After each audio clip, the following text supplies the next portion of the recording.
Os garimpeiros responsáveis pela abordagem do barco foi até seu líder, um homem alto, corpulento, tinha muita massa muscular e uma barriga avantajada. Usava uma boina velha e surrada.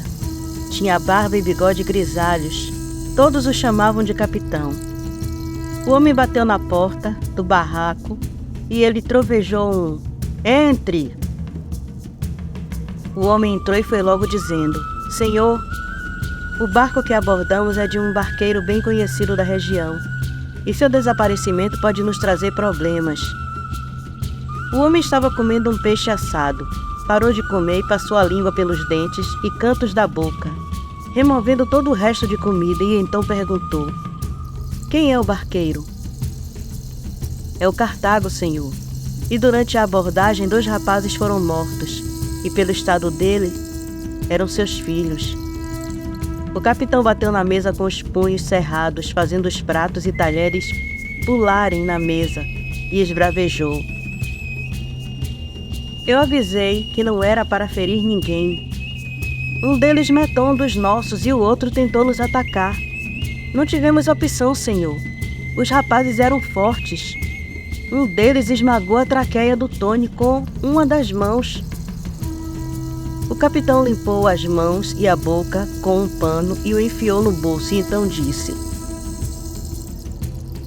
"Vamos, quero ver os prisioneiros." Os 2 se dirigiram até um galpão no final do assentamento. Sentados no chão e amarrados com as mãos para trás estavam os biólogos e Cartago, que tinha os olhos vermelhos de tanto chorar. O capitão entrou e olhou todos. 4 homens, 2 na faixa dos 40, um na faixa dos 60. E o capitão, que parecia ter uns 40 anos, mas como era negro e bem conservado, poderia ter mais idade e não aparentar. E 2 mulheres, uma mais velha, parecia ter 40 anos, e uma que parecia ter 20, que era a Mina. O capitão olhou para ela de forma maliciosa, e quando o garimpeiro que estava com ela notou, disse: "Foi por causa dessa aí que a confusão começou e um dos nossos foi morto." O capitão encarou a Mina, que desviou o olhar dele. Ela não se sentia confortável com o jeito que ele a olhava, desde a hora que entrou ali. O capitão foi até perto de Amina, a examinando, e depois olhou para a outra mulher perto dela, e então disse: "Leve as 2 para o barracão maior. E o barqueiro, amarre ele no tronco, depois decida o que fazer." Sob protestos e choros, as mulheres foram arrastadas até o barraco maior, que parecia ser a cozinha. Lá havia um homem mal encarado e sujo, limpando peixe sobre a mesa. Elas foram deixadas em um canto, e a Mina tentava acalmar a outra bióloga, mas seus pensamentos estavam nos outros que ficaram no galpão. Lembrou dos filhos de Cartago e sentiu uma dor no peito de tristeza. Os 2 morreram tentando protegê-la. Mesmo tentando consolar sua professora, ela também chorava, temendo o que as aguardavam naquele lugar. Cartago estava amarrado no tronco, com os braços estendidos. A imagem de seus filhos mortos não saía de sua cabeça. Pensou em sua mãe e como contaria para ela que os garotos estavam mortos. Desejou ter morrido junto com seus filhos a ter que conviver com essa dor. O capitão fez o biólogo e professor Aurélio Tavares preparar um relatório deixando claro que o Rio Madeira não tinha nenhum indício de garimpo ilegal. E para garantir que não estava para brincadeira, o homem atirou na cabeça de um dos biólogos que auxiliava o professor. Assustado e trêmulo, o professor começou a preparar o documento. O som do tiro assustou Cartago e as mulheres na cozinha, que ficaram sobressaltadas. O dia findou, e quando o sol já se recolhia, mais um tiro foi ouvido. Cartago imaginou que seu desejo de morrer logo seria realizado. À noite, o professor foi levado para o mesmo tronco que ele estava machucado, sinal que foi espancado. Quando ficaram sozinhos, Cartago perguntou: "Professor, o que aconteceu?" Em quem eles atiraram? O professor com voz embargada responde: os rapazes, Cartago. Os rapazes. Tudo isso para que eu assinasse um documento falando que as águas estavam limpas, para não levantar suspeitas e a polícia ambiental não aparecer por aqui.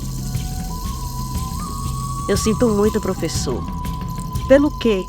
Não teve culpa. Também está aqui na mesma situação e sabe-se lá se vamos sair vivos daqui e ainda perdeu seus filhos. A atenção dos dois foi chamada para um movimento no rio. Como Cartago estava virado para o rio, ele começou a procurar de onde vinha, mas o que ele viu foram 4 olhos brilhantes refletindo as luzes do lampião. Cartago reconheceu aqueles olhos. Eram de jacarés. Ele temeu que ali perto do rio fossem presas fáceis. O professor percebeu que ele estava inquieto e perguntou: o que foi, Cartago? Que barulho foi esse nas águas? São 2 jacarés, professor, e acho que nós 2 somos as refeições. O professor se desesperou com a ideia de ser devorado por jacarés e começou a tentar se soltar, mas estava muito machucado e a dor o fez desistir. Cartago não tirava os olhos dos répteis e percebeu que eles se aproximavam calmamente. Ele posicionou sua perna para chutar o focinho dos répteis quando eles se aproximassem dele. Mas ao se aproximarem do cais, os 2 répteis se ergueram, deixando Cartago emudecido. Eles subiram no cais e, com suas caudas, acertaram os lampiões, jogando eles no chão e apagando-os, chamando a atenção dos garimpeiros que estavam de guarda. O professor sentiu o cais estalar, e como Cartago ficou mudo, ele começou a chamar por ele. Cartago? Cartago, está tudo bem aí? Quem está aí com você? Diz alguma coisa, homem. Depois de engolir em seco, Cartago respondeu gaguejando: Não são jacarés, professor. São crocodilos, meio homem. Ficou louco, homem. Não existe nada assim na natureza e não há crocodilos no Brasil. Uma das criaturas se aproximou de Cartago e olhou bem em seus olhos.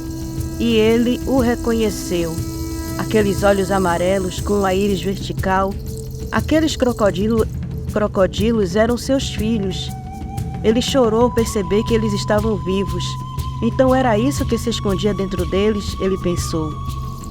Gustavo passou uma das garras nas cordas e soltou Cartago.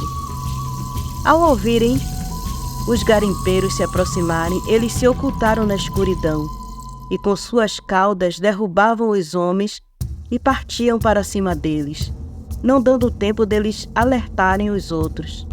Em meio ao ataque, o professor os viu e ficou em pânico, sem conseguir falar e nem se mexer. Cartago o ajudou a se levantar e disse: eu disse que eram crocodilos meio-homens, mas não se preocupe, eles estão do nosso lado. Vamos ajudá-los. Gustavo e Osama nocautearam os garimpeiros, mas não os feriram. Cartago pegou a corda que havia sido usada para amarrar ele e o professor e amarrou os garimpeiros. O professor aos poucos ia saindo do topor e começou a ajudar. Os irmãos saíram apagando os lampiões usando suas caudas para arremessá-los no rio. Logo o assentamento estava às escuras, chamando a atenção de todos. Os garimpeiros se armaram e saíram de seus barracos para saber o que estava acontecendo. Cartago colocou o professor em um lugar seguro e se armou com um pau. Vendo isso e as armas dos garimpeiros no chão, o professor questionou: não seria melhor usar as armas? Cartago olhou para elas e respondeu: eu não pego em armas, professor, desde que usei uma delas para matar meu pai por estar espancando minha mãe. O professor compreendeu a situação, mas pegou uma das armas por precaução. Ao encontrar os garimpeiros que estavam de guarda, machucados e amarrados, os homens ficaram em alerta, engatilhando sua arma. Um deles, o que respondia ao capitão, disse: Vasculhem tudo e encontrem Cartago.